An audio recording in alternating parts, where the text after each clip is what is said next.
Pobres criaturas, mas não tão pobres assim, porque o filme do Yorgos Lanthimos está com 11 indicações ao Oscar. Parece que é ricas criaturas, pobres criaturas, ricas criaturas. Vamos tentar entender aqui o que esse filme está trazendo pra gente. Correto, Giovana? Corretíssimo, tô Correto, ansiosa. Mariana? Corretíssimo. Vamos lá. Vamos começar com o básico, que é a sinopse, né? A gente tá acompanhando a história da Bella Baxter, que é a personagem da Emma Stone, que basicamente dava pra definir ela como uma Frankenstein moderna, num conto de fadas meio surrealista ali. E ela tá descobrindo o mundo com as próprias mãos, pés e, enfim, outras partes do corpo dela.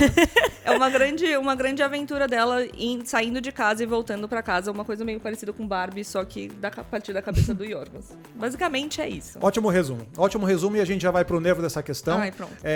Que é as mensagens do filme, o que ela tem pra dizer sobre emancipação e tal, e essa conexão com Barbie, não só no contexto do Oscar, mas, tipo, geral de filmes, faz muito sentido, porque, enfim, são filmes muito parecidos.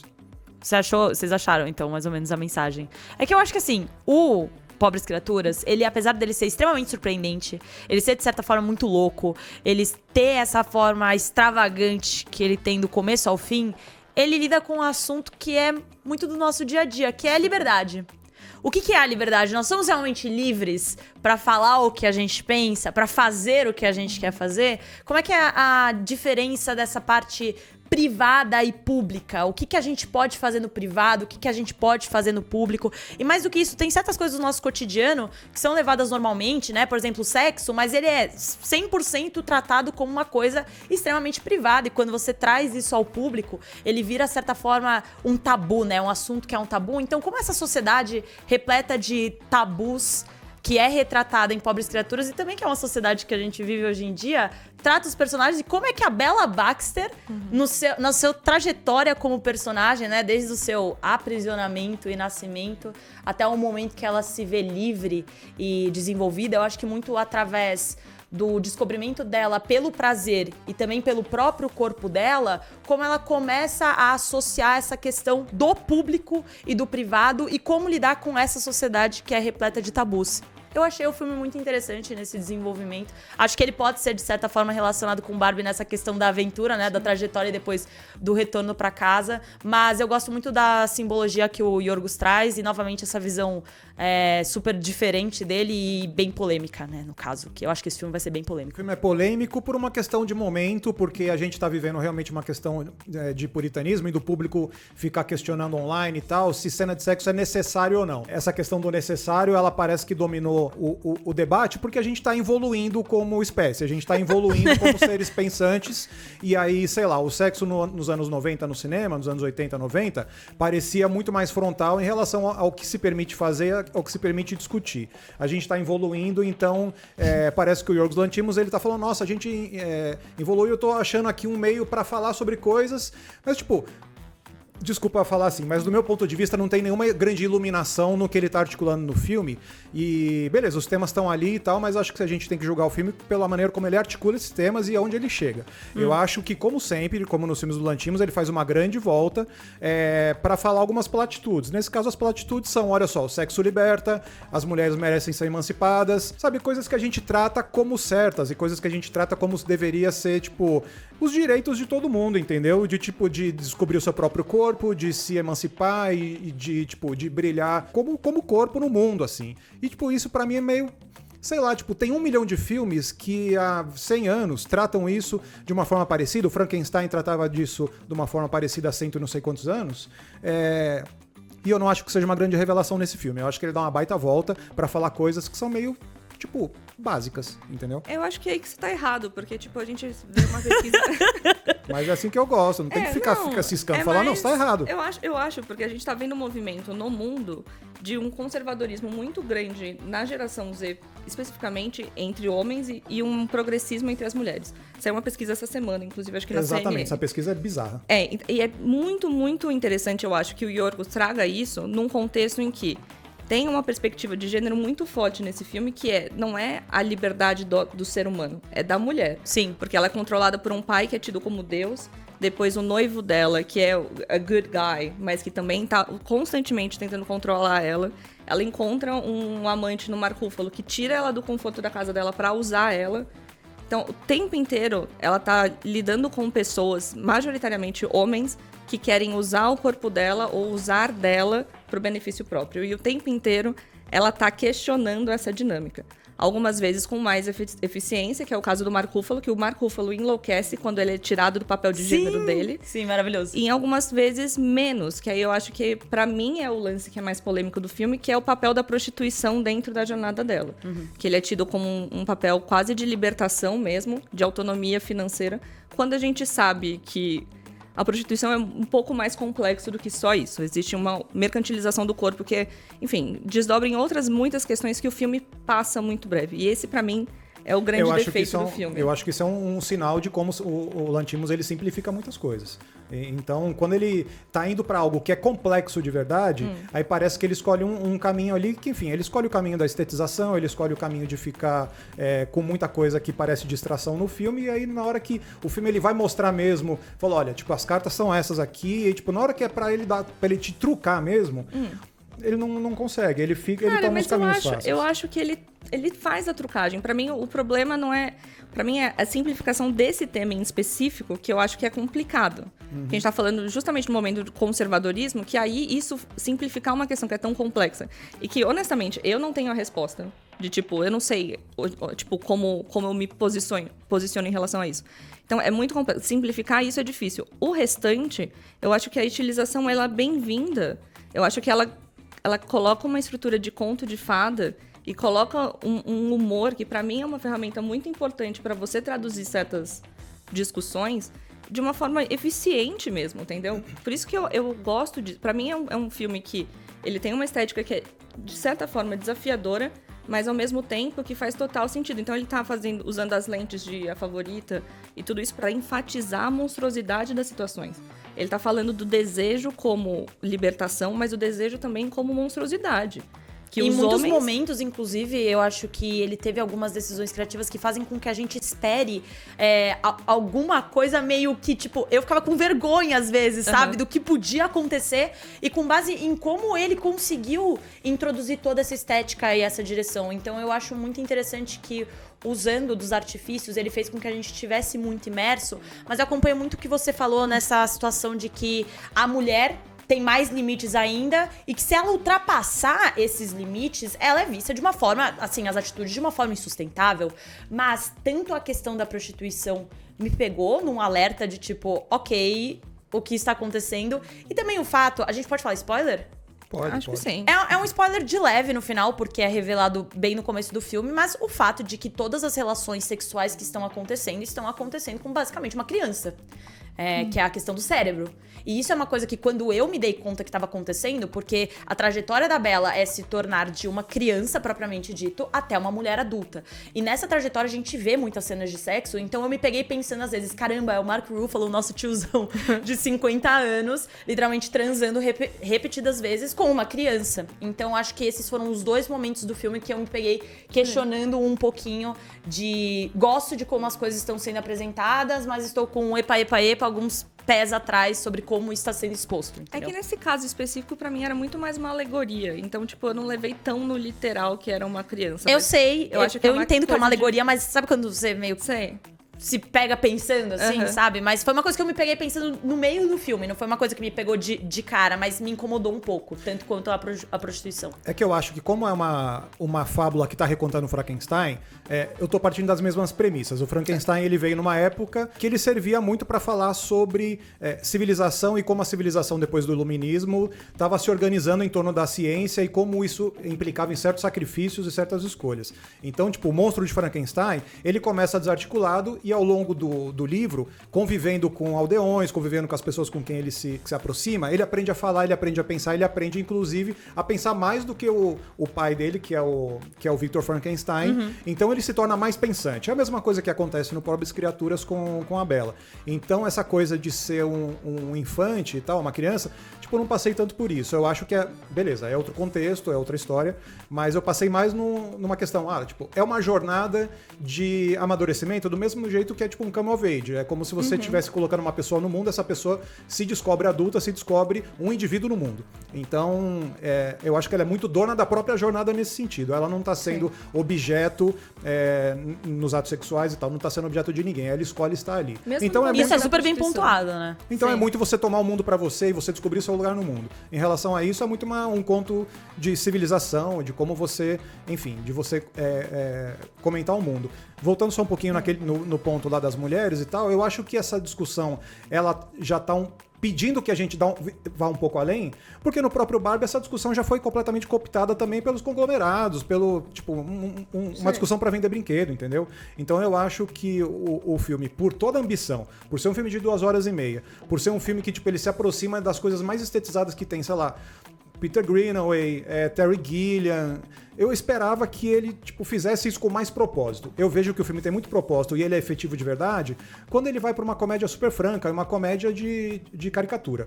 Mark Ruffalo nesse filme absolutamente brilhante. Maravilhoso. Porque as cenas no cruzeiro, na hora do cruzeiro eu falei, tá, puta, vai durar muito mais essa viagem aí e tal, mas na hora do cruzeiro, puta, me diverti pra cacete. Porque os dois juntos e as cenas de humor que são frontais dela ficar desafiando o cara e o cara enlouquecer, aquilo é comédia pura. Então parece que não tem tanto a distração, não tem tanto uma volta narrativa. A comédia tá ali, ela acontece, ela é efetiva quando ela acontece. Mas o filme é uma grande comédia do começo ao fim. Sim, mas às vezes... E é uma comédia física, ela começa com uma comédia física, aí ela vai se desenvolvendo, inclusive, na coisa da ironia, do desafiamento, existe essa palavra? Eu Do acho desafio. A gente entendeu. Do desafio. Ela é uma grande comédia. Eu não entendi. Mas às isso. vezes a comédia funciona melhor do que em outros momentos. na Não, minha isso opinião. aí tudo bem, mas eu acho que isso Ele tá se assume mais como comédia do que como qualquer Não, outro ele é comédia gênero. do Ele é começo ao uma fim. comédia. E pra mim, a comédia tá no Oscar já é Não, um é grande, lógico. entendeu? Assim, Não, isso sim. E eu acho que todo o lance do estilo, da estilização, não é muleta pra ele. Eu acho que compõe a ideia de, tipo, você tá falando de amadurecimento. Bom, vamos voltar 2 passos. Barbie é uma história de amadurecimento para crianças, basicamente. É muito mais acessível pro adolescente, pra criança entender como a mulher é vista no mundo e por que as coisas estão acontecendo, etc. Esse filme é um amadurecimento para os adultos, a criança interior que você tem. Então ela vai brincar com uma estética de conto de fada, que é muito mais surrealista. Ela vai brincar com basicamente, mesmo as suas impressões do corpo. É muito mais explícito isso. E isso que eu acho legal. E isso, pra mim, que é o grande ponto do Yorgos, o grande diferencial. Você não tá falando de cima pra baixo, você não tá falando de baixo pra cima. Você tá falando aqui. De fantasia, de desejo, de como você pode ser um monstro, como os homens também estão dentro, quando operam dentro do papel de gênero, podem virar, tipo, coisas que eles não querem virar. Então, pra mim é isso. Tipo, eu não acho que ele dê volta, eu não acho que ele tem amuleto. Pra mim, ele é muito bem resolvido. Tipo, eu não entendi essa impressão sua, de verdade. Não, eu só acho que tem momentos que são efetivos e tem momentos que são muito distração, sabe? Tipo você o quê? querer embelezar e você... Essa coisa, essa obsessão de ficar filmando com grande angular, entendeu? Todos os filmes, então todas as situações em todos os filmes, elas pedem, então, um plano de grande angular. Eu acho que ele tem uma coisa de ficar estetizando e isso nem sempre se justifica nos filmes. Mas isso me Eu deixa acho mais que imersa, às vezes. Eu acho que é um conto de amadurecimento, não pra adultos, é um conto de amadurecimento pra usuários do Pinterest, entendeu? Tipo, Nossa, nada a ver. eu acho que tem... Nossa, desculpa, perdi a linha. Não eu acho que, inclusive, eu acho que nesse filme se justifica mais do que na Favorita. Pra mim é um amadurecimento Também de acho. estilo, inclusive da colaboração dele com o Robbie Ryan, do diretor de fotografia. Pra mim faz mais sentido justamente por, tipo, salientar às vezes o isolamento da Bella dentro do contexto ali da sociedade que ela tá. De, tipo, ela ser um ser pensante completamente diferente de todos os outros que estão ali, porque ela não tem pudores, basicamente. E também pelo caráter, por distorcer e dar uma sensação de monstruosidade muito mais saliente. Então, pra mim, ali, tá justificado. Eu prefiro no Favorito, olha só. Olha só, que loucura. Mas acho que a Mari puxou alguns pontos muito relevantes. Tá sendo muito bom gravar com você esse, porque eu tô tendo algumas visões que são... Comigo não. Brincadeira. acho que Não, é ficou porque subentendido. Desculpa, vai, a fala Mari aí. especificamente fez uma observação que fez com que eu revesse um dos meus pontos negativos do filme. O meu ponto negativo do filme é que no terceiro ato eu tava um pouquinho cansada. E eu achei que a inserção do ex-marido dela foi puxado. Eu achei que foi uma coisa que não precisava, entendeu? Foi dar pano pra manga de uma mensagem que a gente já tinha entendido, a gente já tinha entendido a desconstrução, a gente já tinha entendido essa ideia dela conhecer o próprio corpo, a gente já tinha entendido essa ideia de emancipação, e aí mais uma vez eles foram lá e colocaram mais uma parada, mas aí você fez um comentário que me fez rever essa crítica, que é o fato de que, novamente, é sobre como todos os homens querem estabelecer esse controle em cima dela e como ela dá um baile em cada um deles. Então eu acho que esse cara, eu ainda não sei se eu concordo 100% com essa inserção, mas acho que esse cara, ele foi só a cereja do bolo de virar e falar, pô, o ex que aparentemente tinha os mesmos ideais que ela, então serve também pra mostrar a outra pessoa que ela era, que aparentemente era uma pessoa desagradável, como ela se tornou uma nova pessoa diante do crescimento que ela teve com aquela história que a gente viu, e como ela mais uma vez deu a volta por cima em se tratando de um cara que queria tomar o controle sobre ela. Então, só queria fazer essa observação, que eu estou gostando dessas observações e que inclusive me fez rever essa minha maior crítica, que era o fato de que eu achei que tinha dado uma estendida, sabe? Mas eu acho engraçado, porque eu tive a mesma sensação. Pra mim, não precisava do ex-marido.